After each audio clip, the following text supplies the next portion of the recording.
now that we've all said our, our weaknesses and our strengths, do you have any questions for each other? Anyone wants to ask? Let's say Yash. Does anyone have a question for the fan? I have Yeah, Yash. sorry, go ahead. Yash, you were talking about replacement for Malinga with the spinner. And I think the only spinner I could think of off the top of my head was Zampa, who Bangalore took. So I was wondering, when you were talking about a spinning option, who would you have recommended as a replacement instead of Pattinson? I mean, okay, to get things started, I would definitely have recommended a spinner replacement. So I would not have looked at a fast bowler. So I think any spinner would have worked, but honestly, I don't know. Honestly, I don't know like a particular spinner that went unsold, because a lot of spinners right now, like Harbhajan Singh, also pulled out. So like teams are looking for replacements. So honestly, I don't know like who all were available, because I didn't even know James Pattinson was available. Like I didn't even know he was part of the auction. So I didn't know like what particular spinner would be available, but I know for a fact that that was one of the positions they would have showed up, and any addition would have been a value addition if you look at the spin reserves they have, whether it's domestic or international. Yeah, just the one I can think of on the top of my head would be Adil Rashid.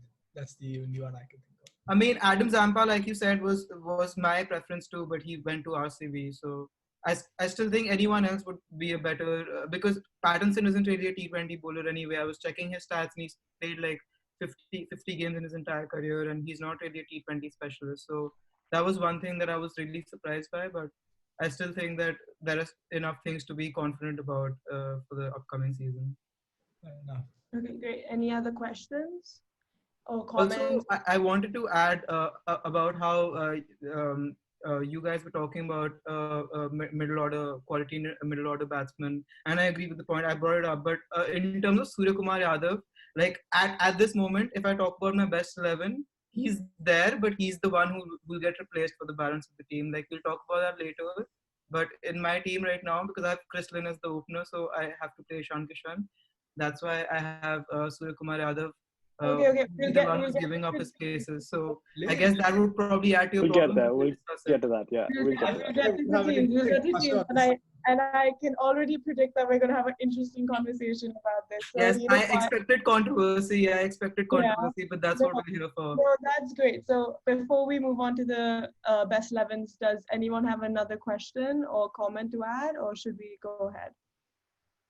No, not yet. I think we should save it. Kabir was saying that if they're 2 down or 3 down early, then he doesn't know if the Pandyas and Pollard can shore up the innings. I feel like this is the kind of situation we should test Hardik Pandya in terms of for the Indian team as well. We should I really hope, because the way I structured my team at number 4 is going to be either the Pandyas or Pollard.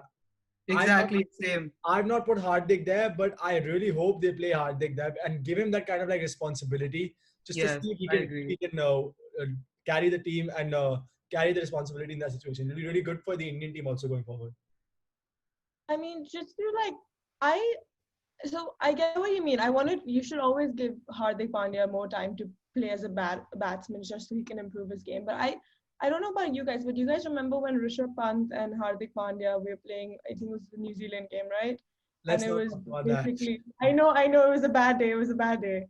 But I think in moments like that, when you see two young, aggressive players having to take the whole burden of scoring the runs, and you see that they weren't really able to pace themselves the best way, they tried their best. I think Kabir's point about him not necessarily being able to carry a whole innings for a long time, it's a good point. It's a good point of concern. Just I think putting in context to I think what we learned from these team analysis podcasts is that you and Kabir agree on mostly everything. Yeah, I think so. We're gonna break up our teams this time. We're gonna split them apart.